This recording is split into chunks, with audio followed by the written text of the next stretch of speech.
Stenosis നമ്മൾ നേരത്തെ സംസാരിച്ചതാണ്.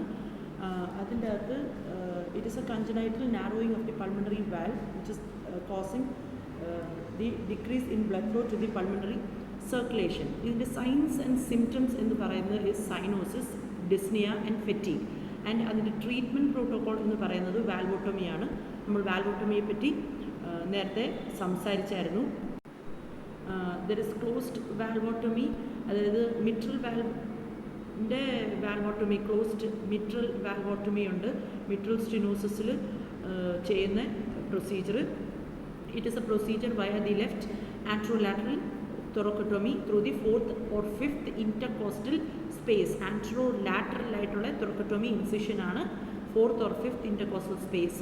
It is termed as closed because the mitral valve is not seen but only felt by the index finger inserted into the left atrium via the appendages, and the commissures of the valve are split by the use of the expandable dilator inserted into the left ventricle via the apex. Okay, it will last for 10 to 20 years. ഇതുപോലെ തന്നെയാണ് open valvotomy എന്ന് പറയുമ്പം it is an open surgery. Cardiopulmonary bypass machine use ചെയ്ത് blood bypass ചെയ്തിട്ട് cardiopulmonary ബൈപ്പാസിൽ പ്രൊസീജിയറിൽ it uses to relieve the stenosis directly through vision. ഇതിൻ്റെ അകത്ത് pulmonary and aortic valve stenosis ഈ രണ്ടിലും ഓപ്പൺ വാൽവോട്ടമീസ് ആണ് യൂസ് ചെയ്യുന്നത്. So closed valvotomy for mitral, because നമുക്ക് കാണാതെ തന്നെ കൈ ഇട്ടിട്ട് നമുക്ക് അതിനെ ഓപ്പൺ അപ്പ് ചെയ്യാനായിട്ട് വാൽവിനെ റിപ്പയർ ചെയ്യാനായിട്ടുള്ള ഓപ്ഷൻ ഉണ്ട്. പൾമണറി ആകുമ്പം it is open valvotomy procedure ചെയ്യുന്നത്. And even in aortic stenosis, pulmonary stenosis as well as aortic സ്റ്റിനോസിസിൽ ഓപ്പൺ വാൽവോട്ടമിയാണ് ഏറ്റവും കൂടുതൽ ചെയ്യുന്നത്. In adults, the aortic valve is not suitable for conservation, but the mitral and less commonly the tricuspid valves are done in this procedure. Now, leaking വരുവാണ് due to stenosis, regurgitations വരുവാണ്. ഈ conservative operations for leaking valves, regurgitated valvesന് procedures ഏതൊക്കെയാണെന്നാണ് പറയുന്നത്. Sometimes possible using a cardiopulmonary bypass to repair a leaking valve. The commonest valve to be repaired are the mitral and tricuspid, that is the AV valves. A good repair will offer the patient freedom of complication of prosthetic stenosis, prosthetic devices. Now, ഇനി prosthetic devices use ചെയ്യാനുണ്ടെങ്കിൽ valve replace ചെയ്യുന്നത്, that is പഴയ വാൽവിനെ മാറ്റുകയോ destruct ചെയ്തിട്ട് അതിനെ replace ചെയ്യുന്നത് prosthetic valves വെച്ചിട്ട്.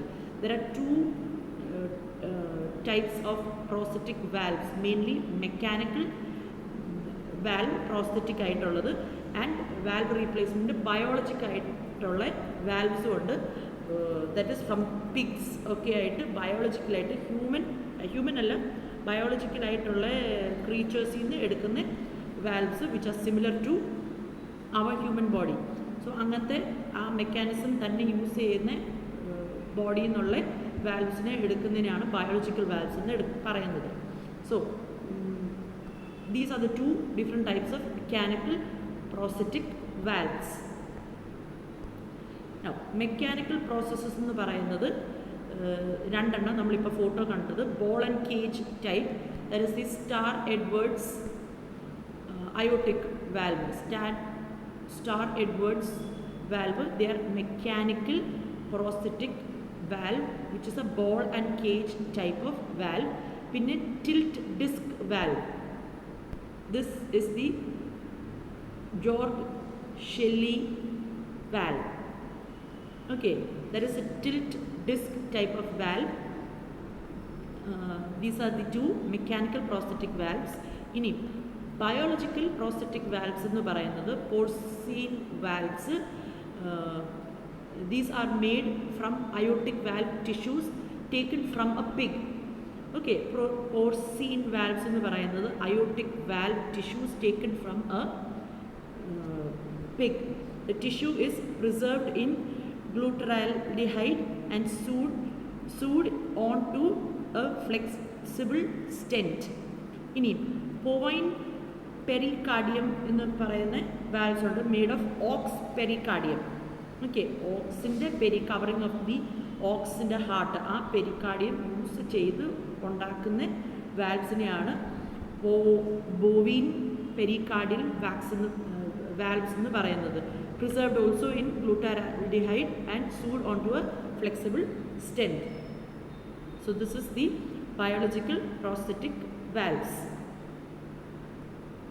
ഇനി homographs എന്ന് പറയുന്നത് are human valves obtained from a cadaver within 48 hours of death.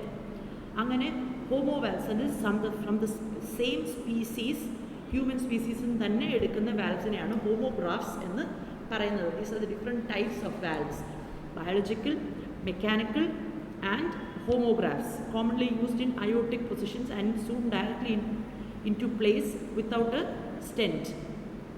Now, any complications that can arise in valve replacement is that the patient who receives a mechanical prosthesis must have anticoagulants for the rest of their lives to avoid developing any embolysis or thrombosis from the external valve that are replaced on these patients. Patients with biological prosthesis or homographs may not need anticoagulant, but durability of these valves are less than the mechanical prosthesis. All patients after valve replacement should receive antibiotic for any dental or other surgical procedures in order to protect them from risk of infections of the valve. So these are the complications. എപ്പോഴും ആൻറ്റിബയോട്ടിക്സും ആൻറ്റികോയാഗുലൻസും constant ആയിട്ട് എടുക്കുന്നതായിരിക്കും ഇവരുടെ ഒരു drawback എന്ന് പറയുന്നത്. പക്ഷേ to my opinion that is really not a drawback as long as they can survive and have a fruitful life.